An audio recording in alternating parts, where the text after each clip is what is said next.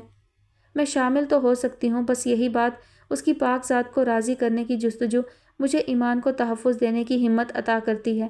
اس نے مجھے اس زمین پر اگر کسی کے لیے ذریعہ ہدایت بنایا ہے تو یہ میرے لیے بہت بڑی خوش نصیبی تھی، اور آپ چاہتے ہیں جان میں اس خوش نصیبی سے ہاتھ دھو بیٹھوں، ناراض کر دوں اس رب العزت کو جس کے مجھ پر بے شمار احسانات ہیں، وہ رب جو رات سونے اور دن کو اٹھنے سے پہلے میرے رزق کو طے کر دیتا ہے، وہ رب جو میری ہر آتی جاتی سانس کا مالک ہے، جو میری غلطیوں پر میری سانسوں کے اس سلسلے کو توڑ نہیں دیتا، جو اپنے کسی احسان کا بدلہ مجھ سے نہیں مانگتا۔ میں نے اس سے بے حد اور بے لوث محبت کی ہے اور میں اس کے لیے اپنا سب کچھ قربان کر سکتی ہوں، یہاں تک کہ اپنی جان بھی۔ جان دم سادے سن رہا تھا۔ بے شک یہ میرا رب ہی بہتر جانتا ہے کہ اس نے اس دنیا میں کس کو کس کام کے لیے بھیجا ہے۔ مجھے بھی نہیں علم تھا کہ میں کبھی کسی کے لیے ذریعہ ہدایت بنوں گی۔ وہ چند ثانیے کے لیے رکی تھی، اور شاید آپ کو بھی کبھی اندازہ نہیں تھا کہ کبھی آپ کسی مسلمان لڑکی کی اس طرح اور اس حد تک مدد کریں گے، کیونکہ نہ یہ آپ کی خواہش ہے اور نہ میری، یہ اس کی مرضی، اس کی سوچ ہے، جس کی سوچ تک کبھی کسی کی پہنچ ممکن ہی نہیں۔ میں اور آپ اور ہم جیسے بہت سے صرف کردار ہیں، اور جو اس کے تخلیق کیے ہوئے ہیں اور اسی کے محتاج ہیں، اور وہ ہمیں اپنا محتاج رکھے، آمین۔ عبیرہ خاموش ہو گئی۔ چند لمحے ساکت کھڑے رہنے کے بعد وہ کمرے سے باہر نکل آیا۔ راہداری میں چلتے ہوئے اس کے ذہن میں عبیرہ کے جملے گردش کرنے لگے تھے۔ وہ لڑکھڑایا، پھر سنبھلا۔ دیوار کے ساتھ لگی چیئر پر بیٹھتے ہوئے اس کے ذہن میں پچھلے تمام واقعات گھومنے لگے تھے۔ وہ پہلی بار عبیرہ کا اس کے روبرو آنا، اور پہلی ہی بار میں اس کے دل میں عبیرہ کے لیے انچاہی نرمی پیدا ہونا، اسے دیکھ کر ہر شے سے بیگانگی محسوس ہونا۔ وہ سب کچھ جان کے ذہن میں کسی فلم کی مانند چل پڑا تھا۔ اس کے ذہن میں وہ خواب گھومنے لگے تھے جو عبیرہ سے ملنے کے بعد اس نے دیکھے تھے۔ سب کچھ کس طرح خود بخود ہوتا چلا گیا تھا، کتنی تابع داری، کتنی فرما برداری، کیوں، کس لیے؟ کون ہے وہ عبیرہ کا رب جس نے مجھے جان ویراج چوہان کو ایک مسلمان کے لیے اتنا نرم دل بنا دیا؟ میں جو مسلمانوں سے اتنا بیزار تھا، اس کے دل میں اتنی محبت بھر دی ایک مسلمان لڑکی کے لیے۔ کون ہے وہ جسے اتنا اختیار ہے؟ کون ہے وہ رب عبیرہ جس سے اتنی محبت کرتی ہے، اتنی محبت کہ وہ اپنا سب کچھ، اپنی جان بھی اس کے لیے قربان کر دینا چاہتی ہے؟ کیا میں بھی اسی رب کا بندہ ہوں؟ کیا میرا اور عبیرہ کا رب ایک ہے؟ کیا عبیرہ جیسس کے علاوہ کسی اور کو رب مانتی ہے؟ کیوں میرے پاس اپنے ہی سوالوں کا جواب نہیں؟ کیوں میں اپنے دین سے جڑی غلط فہمیوں کو دور نہیں کر سکتا؟ اور عبیرہ کیسے اپنے دین ہی نہیں، ہر دین پر جامع گفتگو کر سکتی ہے؟ اس کا ذہن بری طرح منتشر تھا۔ ہمیشہ کی طرح عبیرہ کے آخری جملے اسے بری طرح ہلا گئے تھے۔ تبھی اس کا موبائل بجا تھا۔ اس نے نام دیکھا، لکی کی کال تھی جو اس کا کلاس میٹ تھا۔ ہیلو، اس نے تھکے ہوئے انداز میں کہا۔ ہیلو جان، کہاں ہو یار؟ پیپر سٹارٹ ہونے میں صرف آدھا گھنٹہ باقی ہے، سب لوگ آ گئے ہیں، آج تم اتنے لیٹ کیسے ہو گئے؟ اس نے پرتشویش لہجے میں کہا۔ پیپر؟ جان نے حیرت سے دہرایا۔ ہاں، آج پبلک ریلیشن کا پیپر ہے، تم بھول گئے؟ یہ کیسے ممکن ہے؟ وہ مزید حیرت کا شکار ہوا۔ لیکن مجھے تو یاد ہی نہیں رہا۔ میں آ رہا ہوں 15 منٹ میں، اس نے کرسی سے اٹھتے ہوئے کہا اور کال ڈسکنیکٹ کر دی۔ بے شک میرا رب ہی جانتا ہے اس نے اس دنیا میں کس کو کس کام کے لیے بھیجا ہے۔ لفٹ کی طرف بڑھتے ہوئے اس کے ذہن میں ایک بار پھر عبیرہ کے جملے گونجے تھے۔